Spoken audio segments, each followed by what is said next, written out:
탈모 탈출에서는 여러분들이 궁금해하시는 탈모에 대한 궁금증을 해소시켜드리고 있습니다. 지난 시간까지 저희가 치료제에 대해서 이야기를 나눠봤는데요. 오늘은 다른 처방법은 없는지 이세원 원장님과 이야기를 나눠보도록 하겠습니다. 원장님 안녕하세요. 네, 안녕하세요.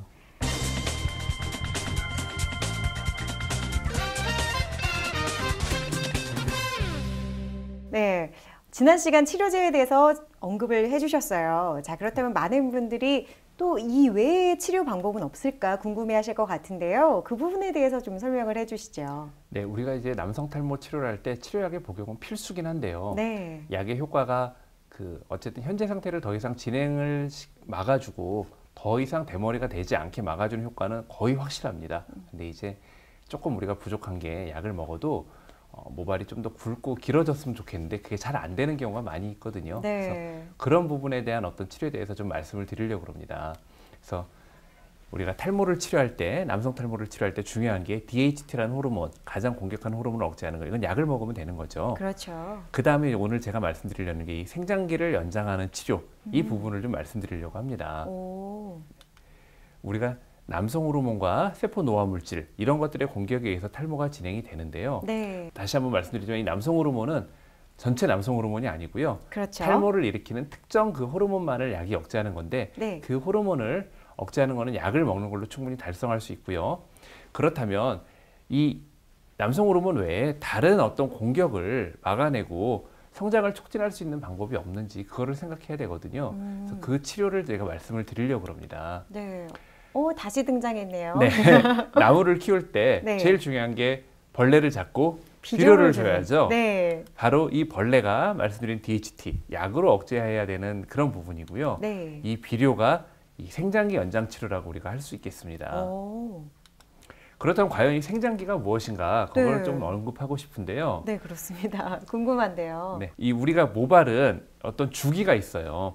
사람의 털뿌리가 머리가 빠지면 그 뿌리가 없어지는 게 아니고요. 네. 머리가 빠져도 뿌리는 우리가 두피 속에 남아있다가 다시 자라는 거거든요. 아. 이 머리털이 평생 어떤 주기를 가지고 계속 도는데 네. 생장기라는 이 주기는 바로 우리 모발에 지금 이렇게 자라고 있는 굵고 길게 자라고 있는 이 모발이 그 모발의 어떤 인생 주기 중에서 생장기에 있는 모발이거든요. 이 생장기라는 이 기간이 길면 길수록 모발이 충분히 굵어지고 길어질 수 있는 시간을 많이 확보하는 거니까 모발이 더 굵어 보이고 길어 보이고 풍성하게 보이는 게 되는 거겠죠. 네. 시간이 지나면 모발은 퇴행기라는 게 되면서 좀 빠져나가기 시작을 하고요. 휴지기가 되면 털뿌리가 두피 속에 남아 있어서 털은 뭐 나와 밖으로 보인 털은 없지만 털뿌리가 남아 있어서 이제 새로 또 생장기로 들어가서 머리털을 만들 힘을 모으는 거죠, 퇴행기에는. 네. 근데 우리가 탈모가 진행이 될 때는 이 생장기라는 이 기간이 점점 짧아집니다. 아. 그러다 보니까 머리카락이 좀 점점 가늘어지고 네. 짧아지고 조금 자라다가 그냥 빠져버리고 아. 이런 현상이 나타나는 거거든요. 힘을 다 못 주어지게 되는 건가요? 그렇죠. 아. 그러니까 제대로 힘을 받지 못한다고 뭐 그렇게 얘기를 할 수도 있겠네요. 네. 그래서 이 생장기를 연장하는 치료 방법에는 여러 네. 가지가 있는데 첫 번째로 두피를 자극하고 어떤 유효 약물을 침투하는 이런 방법이 있습니다. 두피를 자극해요? 네. 그러면 더 네. 안 좋지 않을까라는 생각이 드는데. 그렇죠. 네. 그러니까 우리가 만성적으로 두피를 뭐 계속 긁는다거나 네. 이런 식의 자극이 아니고요. 네. 그냥 가끔 일시적인 자극을 주는 거죠. 아. 그리고 그 자극이라는 게 네. 두피에 아주 큰 손상을 만들 정도의 그 자극은 당연히 안 되는 거고요. 특정한 우리 두피가 충분히 받아들일 수 있는 정도의 적절한 자극을 가하면은 우리 두피는 상처를 받았다고 생각을 해서 그 상처를 치료하는 물질들이 우리 피부에서 나오기 시작을 해요. 아, 회복하는 능력을 그렇죠. 또. 그 성장인자들이 모발에 네. 작용해서 모발을 좀 굵어지고 자라게 하는데 그렇게 두피를 자극하는 방법에는 이렇게 미세한 바늘을 이용하는 우리가 더마롤러라고 하는 이런 방법을 쓰기도 하고요. 혹은 레이저를 이용해서 모발에 사용할 수 있게 돼 있는 그런 레이저가 있거든요. 네. 두피를 자극하는 방법을 쓰기도 하고 이렇게 두피를 자극하는 것뿐 아니라 이런 레이저나 더마롤러 같은 것들이 미세한 피부에 홀을 만들어 주거든요. 그래서 구멍을 만들어 주죠. 네. 미세한 구멍을 만들어 주는데 그 구멍을 통해서 우리 모근에 직접적으로 세포 노화 물질을 줄이거나 좋은 영향을 줄 수 있는 물질을 침투를 시킬 수가 있어요. 아. 더 침투가 잘 되겠죠. 아무래도 홀이 좀 그렇네요. 있으니까. 네. 그리고 또 한 가지는 이렇게 우리가 메조세라피 혹은 두피 모낭 주사라고 해서 직접적으로 어떤 약물을 투여하는 이런 방법을 좀 쓰기도 합니다. 진짜 아까 표현해 주신 대로 비료를 네. 정말 이 그렇죠. 뿌리에 정말 직접적으로 넣는 역할을 하는 거네요. 맞습니다. 어떤 영양 성분 같은 거를 직접 주입하는 치료라고 이렇게 생각하면 되겠습니다. 아, 그렇군요. 자, 이외에도 또 어떤 것들이 산화 노화 물질 제거? 네. 피부도 그렇고요. 우리가 네. 나이를 먹는 과정, 늙어가는 과정은 바로 산화되는 과정이에요. 산화라는 맞아요. 거는 네. 쉽게 얘기하면 쇠가 녹이 쓰는 그런 과정이거든요. 네. 우리 몸도 우리가 호흡을 하고 살아가면서 조금씩 녹이 슬어가는 과정인데 그 산화 물질이 배설이 안 되고 우리 몸에 조금씩 축적이 됩니다. 그 산화 물질을 우리 모발에도 탈모가 진행될 때 그 산화 물질이 축적이 되거든요. 네. 그 산화 물질을 제거하는 그런 치료들이 있습니다. 항산화 치료라고 우리가 하는데 전기 영동이라는 방법을 이용해서 그 우리가 피부 건강을 위해서 네. 혹은 어떤 노화 방지를 위해서 비타민 C를 복용하는 경우가 많이 있죠. 네. 그런 식으로 비타민 같은 물질들, 어떤 산화를 방지해주는 그런 물질을 우리가 좀 더 고용량으로 침투를 해줄 수가 있고요. 혹은 직접적으로 그 산화 물질에 우리가 화학 기호를 OH라고 하는데요. OH요? 예, OH라는 그 산화 물질하고 바로 결합을 할 수 있는 H, 바로 수소를 투여해주는 그런 치료가 있어요. 그러면 그 수소가 우리 피부나 두피, 모근에 있는 산화 물질 OH하고 결합이 돼서 물로 변하면서 그냥 그렇죠. 배설이 돼버리는 거거든요. 네.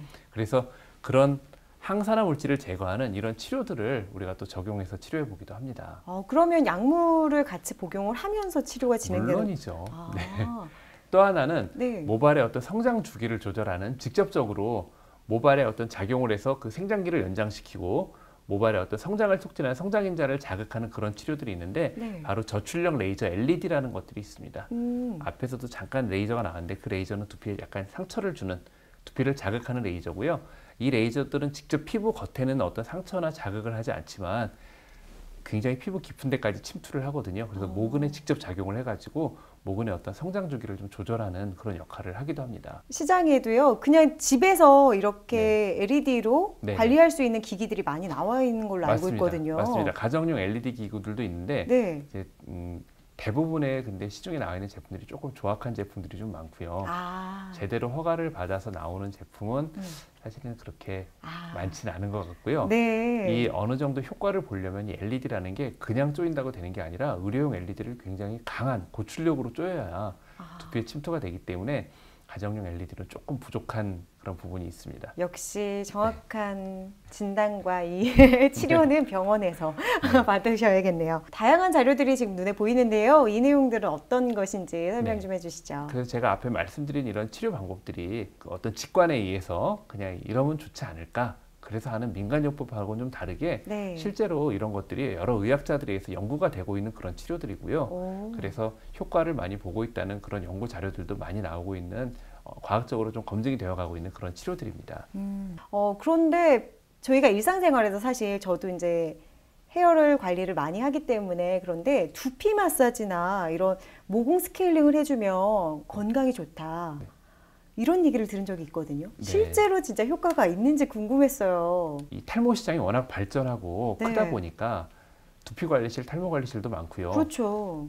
미용실에도 가면은 뭐 조금만 모근이 좀 약하다거나 그래도 두피 스케일링을 좀 권유받는다든가 뭐 모공을 열어줘야 머리가 나올 수 있는 구멍을 만들어줘야 머리가 난다, 뭐 이런 얘기를 아마 들어보신 경험이 있으실 네, 거예요. 정말 많이 들어봤어요. 남성들 네. 뭐 남성 탈모로 고민하는 분 아니라 네. 여성들도 뭐 굉장히 이런 말 많이 들으실 텐데 실제로 두피 마사지가 어떤 두피의 혈행을 개선해서 탈모를 좋아지게 한다는 정확한 근거는 아직까지 없고요. 또 목이나 견갑골을 마사지를 해가지고 네. 머리 쪽으로 올라가는 혈관의 혈액 흐름을 좋아지게 하면 머리가 좋아진다라고 얘기하시는 분들이 있는데 네. 이거 역시 과학적인 근거는 전혀 없습니다. 아직까지는.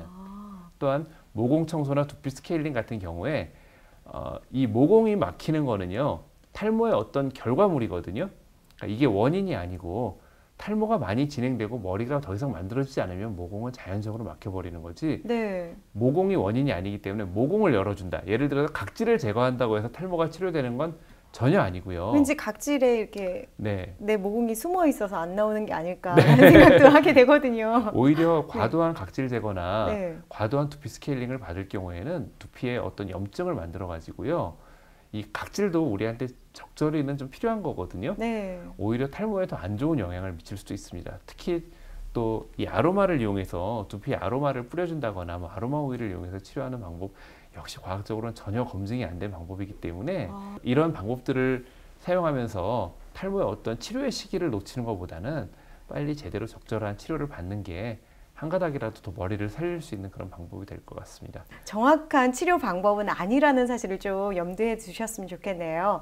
자, 오늘 저희가 생장기 연장 치료에 대해서 이야기를 나눠봤어요. 마지막으로 이 총평을 내려주신다면. 네, 계속 언급하지만 네. 이 남성 탈모 치료에서 약 복용은 필수입니다. 아, 이건 1번이네요. 네, 제가 말씀드린 이 생장기 연장 치료도 이런 약을 드신다는 전제하에 그 치료가 도움이 된다는 거지, 생장기 연장 치료가 이 약을 넘어서서 아주 그것만을 가지고 치료를 한다 이렇게 생각하셔서는 절대 안 되고요. 약을 이용해서 DHT라는 호르몬을 억제하는 이 약 복용은 더 이상의 악화를 방지하고 잔털을 좀 증가시키는 기능이 있는데, 이걸로 우리가 만족도가 좀 떨어지기 때문에 더 좋아지게 하기 위해서 생장기 연장 치료를 하는 거고, 네. 이런 생장기 연장 치료가 모발의 두께를 개선해서 좀 더 볼륨감 있게 좀 더 탈모의 부위를 가려줄 수 있는 그런 효과를 낼 수가 있죠. 네. 그리고 근거 있는 정확한 치료를 받는 게 가장 중요할 것 같습니다. 네. 탈모 탈출에서 이세호 원장님과 함께 저희가 탈모에 대해서 이야기를 나눠보고 있는데요. 다음 이 시간에는 더 알찬 소식으로 올 테니까 여러분 기다려 주시기 바랍니다. 원장님 오늘도 도움 말씀 감사합니다.